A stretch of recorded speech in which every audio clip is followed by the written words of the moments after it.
La prima spremitura delle uve di Vespaiola appassite della vendemmia 2014, un grande evento, quello che si è svolto ieri a Breganze, dedicato al torcolato, il vino bianco dolce prodotto esclusivamente in quel paese della provincia di Vicenza che ha reso famosa nel mondo la piccola zona a denominazione di origine controllata alle pendici dell'altopiano di Asiago. La manifestazione rievoca l'antica consuetudine di torchiare le uve appassite dell'ultima vendemmia. Da ogni acino della varietà autoctona Vespaiola, quasi completamente asciugato dopo mesi di appassimento dei grappoli, scaturiranno poche gocce di un mosto dolcissimo che già racchiude in sé tutti i profumi di frutta ed agrumi che rendono unico il torcolato.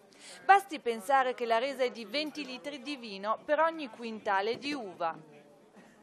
La prima del torcolato quest'anno è stata anche la festa dei 20 anni dall'ottenimento della DOC per il vino emblema della tradizione vitivinicola della zona. Dopo la pigiatura in compagnia del governatore del Veneto Luca Zaia è stata riempita con i torcolati dei 14 soci del consorzio di tutela una Baltasar, bottiglia di 12 litri poi venduta in beneficenza. Il pubblico ha avuto la possibilità di assaggiare quel nettare tanto decantato sia nella piazza gremita di gente sia in cantina. Grande successo infatti ha riscosso il Fruttaio Tour, 7 cantine della Pedemontana Vicentina aperte al pubblico con visite guidate e degustazioni per vedere dove e come nasce il torcolato.